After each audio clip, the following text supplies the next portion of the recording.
Bonsoir, bonsoir. Je suis Victoire.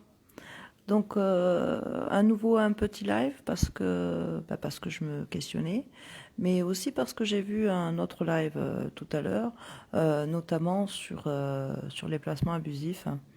Et moi-même, je suis concernée donc par l'organisme tutélaire de l'UDAF. Et ces deux organismes donc sont rattachés au département. Voilà.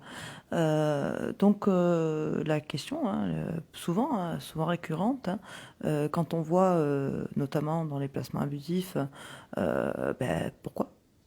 C'est ça. Pourquoi ces gens-là, ces fonctionnaires notamment, agissent de cette façon? Pourquoi ils font des rapports mensongers? Pourquoi? Nous, on a la réponse, bien sûr, c'est pour nous enlever donc nos enfants.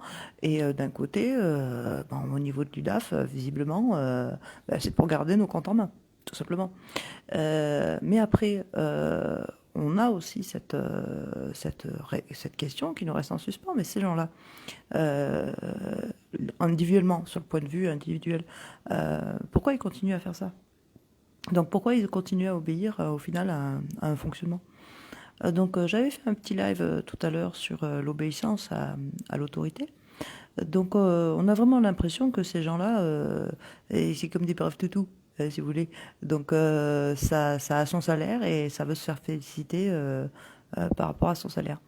Et au niveau donc du live que j'ai fait tout à l'heure, donc c'est vraiment l'obéissance à l'autorité et reliée à la reconnaissance de soi et de son travail. Au final, c'est ça. Ces gens-là, il faut savoir aussi qu'il y en a plus, pour la plupart, hein, que ce soit dans l'action de l'ASE ou de l'UDAF, donc principalement rattachés au département. Beaucoup ne sont pas reconnus à délit, par exemple, ou beaucoup sont pris comme ça sur le volet. Hein, ils sont juste, par exemple, secrétaire comptable et puis on les met à ce poste-là, sans aucune formation, hein, généralement de droit ou quelque chose comme ça pour ce qui est mandataire judiciaire. Et pour l'ASE, parfois, c'est comme ça. Il y a des formations, même en tant que mandataire judiciaire, je pense qu'il y en a. Mais la formation, elle implique pas du tout, l'humain, en quelque sorte. C'est cette formation, précisément, je pense sincèrement que c'est une sorte de lavage de cerveau, au final. Ces gens-là donc se font pratiquement laver le cerveau, surtout quand ils sont pris, quand ils sont jeunes, hein, quand ils sortent des cursus de diplôme, littéralement. Et quand ils sont justement dans cette formation, on leur applique, on va les former d'une certaine manière à ce qu'ils adhèrent eux-mêmes à ce qu'ils font en fait. Même si à un moment donné ils disent on fait ça, ça a des répercussions extrêmement destructrices ou quelque chose comme ça, on leur apprend aussi à ne pas souffrir dans leur conscience, dans leur conscience personnelle. Donc ils ont leur petit salaire et ils font les petits toutous. Hein, ils obéissent littéralement. Donc ils se posent pas de questions. Donc ces gens-là, oui, il n'y a pas de problème pour eux, ils dorment bien le soir. Hein, ils dorment très bien le soir, il n'y a pas de problème pour eux. Et à quoi? Alors le principal aussi là-dedans, c'est de savoir à quoi ils ont adhéré au juste. Qu'est-ce que c'est que ces formations, si vraiment il y en a. Comment ces gens-là sont recrutés en quelque sorte. Donc moi, fut-il un temps, j'ai voulu passer des concours de la fonction publique. Donc c'était la petite catégorie, hein. J'ai pas diplômé, attention, hein. Mais j'ai remarqué que il y avait une personne donc que je connaissais bien. Elle ne faisait qu'apprendre à cracher son cours. Donc à partir du moment où dans les copies ils ont vraiment une personne qui recrache en fait le cours sans vraiment aucune réflexion, sans vraiment montrer un petit signe sur la copie, hein, sur l'écrit, un petit signe de comment dire de raisonnement personnel. Ah ils sont sélectionnés ces gens-là. C'est ça le plus terrible. Ils sont sélectionnés, ils ont recraché bêtement leur truc, ils ont recraché bêtement leur par cœur, ils sont sélectionnés, et une fois qu'ils sont rentrés en formation, ils subissent en quelque sorte une deuxième sélection. Alors il y a un petit peu ça va être divisé en deux, hein, pour ceux qui vont faire un travail un petit peu merdique, hein, donc c'est ceux qui vont un peu plus réfléchir, et ceux qui vont faire un travail bête à sous, bête et méchant, je fais ce qu'on me demande, et puis j'ai la vie tranquille. Voilà. Donc c'est carrément ça, hein, l'obéissance à l'autorité. Hein, c'est pour avoir cette fameuse reconnaissance dont je parlais tout à l'heure, et ça ira très loin. Donc notamment, bon, moi j'ai un gros problème avec la curatelle. Elle ne sait absolument pas ma vie, elle ne sait absolument pas, elle ne cherche même pas à savoir. Donc pour résumer en fait un petit peu le cadre de la destruction, on ne s'occupe jamais de nos intérêts. Hein, en quelque sorte, notre intérêt, c'est un petit peu quand même ce qu'on veut, ce qu'on demande, ce qu'on souhaite et tout. Et à partir du moment où on va un petit peu se rebiffer contre l'autorité, ils cherchent pas à savoir. Ils cherchent même pas à savoir pourquoi on va se rebiffer contre eux. C'est immédiatement en quelque sorte une sanction. Hein, qu'on va nous mettre. Et si on ne supplie pas, si on n'a pas été, comment dire, euh, par rapport à l'ASE, hein, je veux dire, il faut absolument, comment dire, ils s'en foutent au final. Ils s'en foutent de nous. Ils avancent comme des bulldozers. Eux, ils sont félicités. Eux, ils ne cherchent même pas à comprendre. Ils ne cherchent même pas à comprendre qu'ils sont dans l'erreur. Ils n'y arrivent même pas. Ils ne se posent même pas la question pour la plupart d'entre eux. Eux, ils ont leur petite vie. Fut-il un temps où apparemment être éducateur, c'était quelque chose de bien et tout. Maintenant, c'est pas bien du tout. Hein, c'est limite s'ils doivent se cacher et raser les murs, hein, pratiquement. Et pareil pour les mandataires judiciaires. Donc c'est limite s'ils doivent se cacher et raser les murs. Donc ils cherchent maintenant la protection. Donc pour la protection, ils vont carrément faire des délations, ils vont carrément déposer plainte pour diffamation, et sans même chercher à savoir pourquoi on les a insultés, par exemple. Ils ne se remettent pas en question, ces individus, ils ne se remettent pas en question. Et quand on se remet pas en question comme ça, soit c'est vraiment parce qu'on est malade, soit c'est parce que on a complètement le cerveau complètement lavé. Par justement cette domination à l'autorité. Hein, c'est un petit peu comme un enfant. Hein, si vous le félicitez tout le temps de faire sa connerie, eh ben, il va croire que c'est bien. C'est un petit peu pareil pour eux.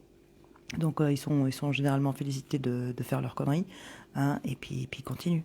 Voilà. Donc ça va direct dans la destruction.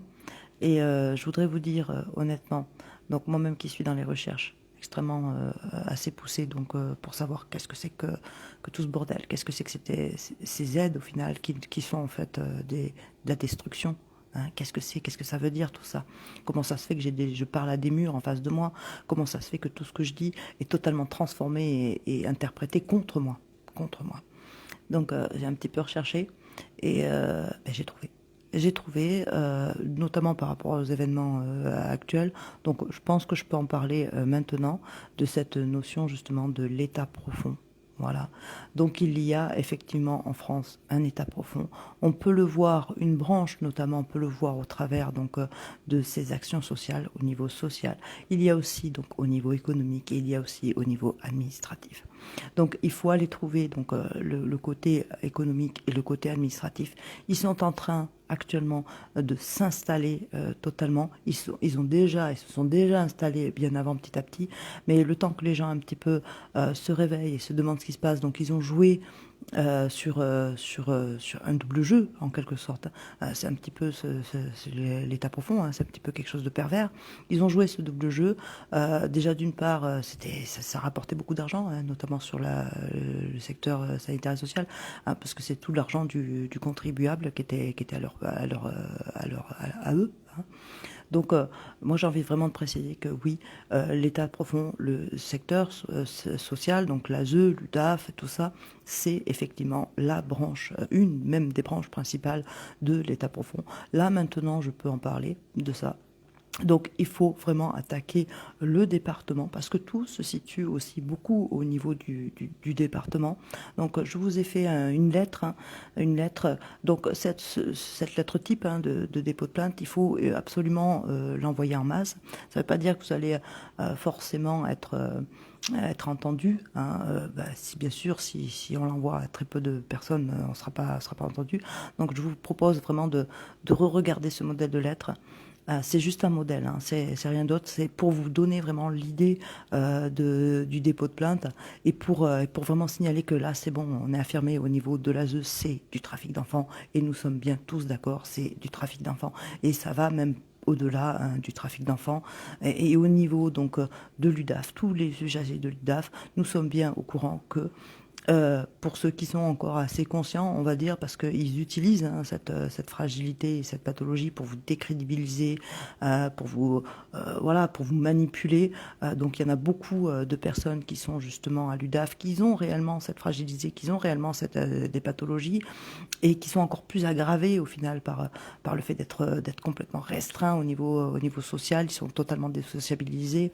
Ils sont parfois même, ils en deviennent même violents, agressifs. Ces gens-là, ils ont vraiment débloqué.